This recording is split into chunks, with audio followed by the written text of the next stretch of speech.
I want to tell you about this picture. When I was in upper elementary, there was this lady named Eva who would help us at home on a regular basis when I was a kid.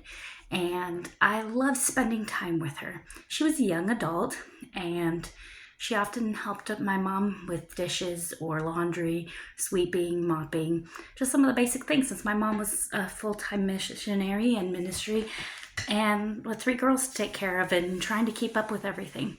But the point of the story is about Eva. She would come to our house, and because I love people and my sisters are introverts, they would go off and do their own little thing, and I was bored and lonely, and so I would go and hang out with Eva. While she folded our laundry, I would join in and help her, or I would dry dishes while she washed them. Whatever she was doing, I'd just join in with her and hang out with her and talk and tell her about my day, and she just listened, and she would ask me questions, and she was just really sweet to me, and she and I made a great bond together. Little did I know at that time, I didn't know until really a long time later, till God put the pieces together for me, was that she was actually a CEF missionary. I had no idea what she did.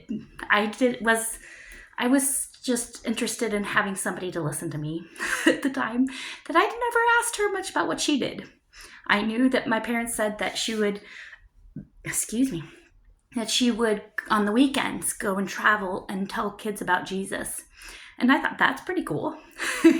But from my upper elementary kid self, all I wanted was her attention and her affection, and she cared about me and she spent time with me, and I loved spending time with her. Then she graduated from the program that she was in. She was moving on. There was a new chapter opening up in her life. I don't know exactly what, but she was moving on, and she was going to stop coming to our house on a regular basis. And I was devastated. My little heart was sad. She was leaving. She was moving on. Part of me was happy because I knew other kids and other people were going to be blessed by her. But at the same time, I knew I was going to miss her dreadfully. So she knew that too. She put the pieces together because she knew me well.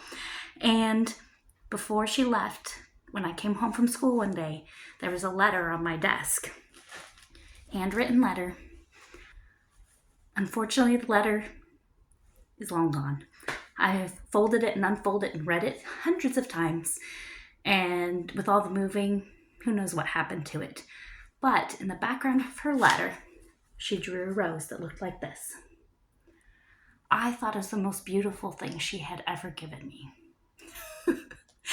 I showed it to my mom, and I was like, Mom, look at what Eva did. She drew me a picture. I have been drawing pictures and doodling and doing artwork since I was a little kid. As soon as I could hold a crayon and pencil in my hand, I have been drawing. And still today, I do artwork for fun. It's the way I relax. It's the way I refill my heart, is spending time creating art. And I loved that she drew me a picture in the background of her letter. I loved her words, but I really loved her picture.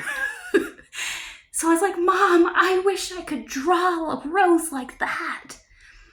And then my mom gave me an idea that forever changed my art. She said, what if you get a piece of your tracing paper, put it on top, trace it, and practice drawing it, and then see if you can do it all by yourself. I practiced that rose hundreds and hundreds and hundreds of times. And as you can see, I drew this today. I'm still drawing this rose. When I'm doodling, this is the rose I draw. I do it now without thinking about it. I got some scratch art things. I right away that's when I don't know what else to draw, this is what I draw. Who knew the impact that Eva was going to make in my heart and life? I had no idea at the time that I'd be doing the same job she did when I was a kid. I don't know where she is today. Maybe she's still CF missionary. Maybe someday she'll see this video, be like, that was me. But I don't know how I'll ever thank her for pouring into my heart, spiritually, emotionally, art, creativity.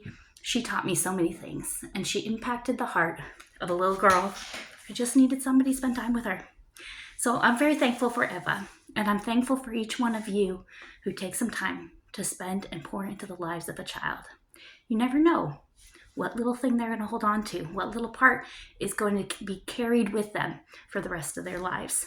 Eva may never know how she impacted my heart and my life. And you may never know how you're impacting the kids' lives around you. Don't give up. You never know what's going to happen in the future. Who knows? Maybe the word of God that you're teaching those kids is planting the seeds for a future director of CEF, or kids pastor, or ministry leader. Who knows where God's going to take those children someday? So keep up the good work. Love you guys. Bye.